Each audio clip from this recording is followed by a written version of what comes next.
Navia. Hopefully the Geo character that makes Geo the best element in the entire game. She's coming in the next 10 days, and of course I'm too broke to get her. But you're probably the opposite of me since you make better financial decisions than me. And now you might want to know if you should or why you should pull for Navia. Now keep in mind this isn't a guide video, but I'm just letting you know more about her kit and her playstyle. So since I hate long intros and I know Taylor Swift probably does too, let's get straight into the video. So Navia is a main DPS Claymore character that can also take on the role of being a quick swap like character. It seems like she's American because of the, Here you can see her normal attacks. They look like basic normal attacks, nothing special, but there's more to them than meets the eye. For now, they're useless. And then her skill. With her skill, she uses her umbrella that isn't really an umbrella to deal geo damage in front of her. This skill has a small AoE, but it can hit multiple enemies. Her skill is her main source of doing damage, but an effect that it has makes it do even more damage. What the effect does is that since Navia likes collecting bullets, whenever a party member collects a crystallized shard, she gains 1 bullet. What this bullet does is it gives her more damage by increasing the base damage multiplier of her skill. This damage multiplier can be increased to a max of 200%, and she reaches this by gaining 3 bullets. And yeah, that's it. No, it's not it.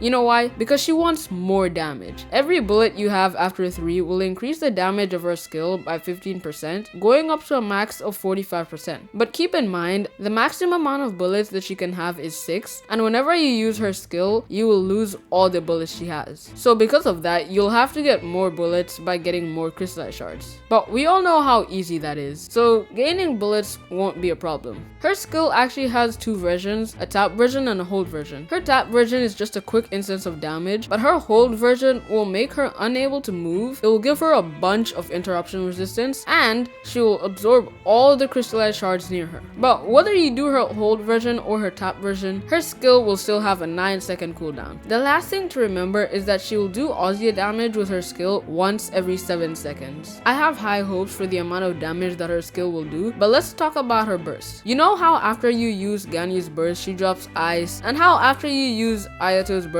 he drops water? Well, after using Navia's burst, she literally drops bombs. These bombs follow the active character for 12 seconds, and for every 2.4 seconds of her burst nuking the enemies, she gains a bullet for her skill. This means that she gains 5 whole bullets with her burst being active. Her burst can help her gain crystallized shards, which contribute a lot to her overall damage. It also hits a total of 16 times. Her burst can double the amount of bullets that she gains, making it a very useful ability. But now for her passives.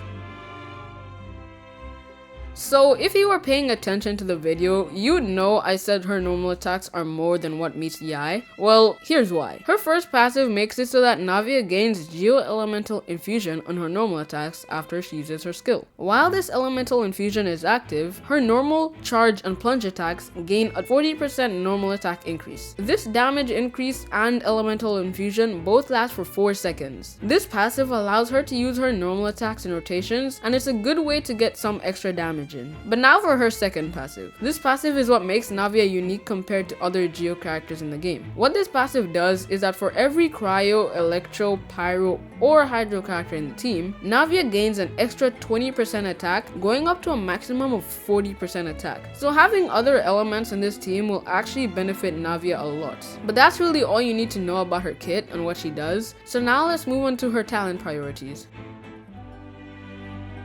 So Navia uses all 3 of her talents because they're all useful in her kit. So I guess to shorten this section up, we could say just level them up all equally. But most of her damage comes from her elemental skill, so it would only make sense to level up her skill first. Now her burst and normal attacks are tricky. If you simply want more damage, level up her normal attack second. But we don't know what leveling up her burst would provide. I think it's just going to provide more damage, therefore making Navia's talents only provide damage, and that's it. So choosing between her burst and her normal attacks is hard, but I guess in summary, I would say level up her skill first, and her normal attack and burst should be leveled up equally. Oh yeah, if you're enjoying the video, I'd like to ask if you could like and subscribe, because I'm a small creator hoping to get big one day, and you have the power to help me with just one click. Yes, my future is in my lovely viewers' hands. Anyway, with that out of the way, let's talk about her best team comps.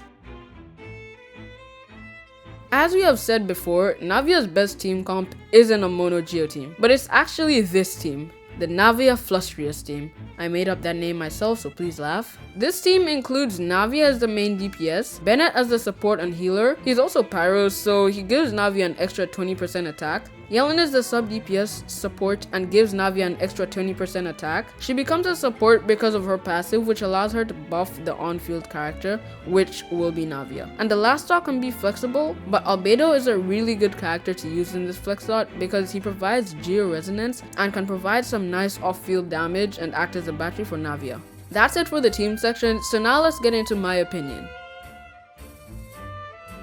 In my opinion, Navia looks like one of the better Geo characters. She doesn't provide much to the team than just damage, and she might be able to compete with other characters, but she definitely doesn't look like she's going to be as broken as someone like Neuvillette. It might just be me, but I just feel like there can't be a really good Geo character, not because of their kit, but just because of the element itself. It needs more reactions. Or Crystallize needs to just do more than just create a terrible shield. But I like Navia's design, it looks really good.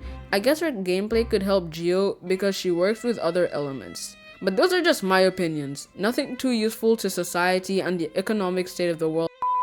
Anyway, if you enjoyed the video, please don't forget to like, subscribe, and join my Discord down below. I'm not a big creator, but you can change that with one click. So if you did it, that would mean a lot to me. Let me know down in the comments below if you're pulling for Navia, and I'll see you next time.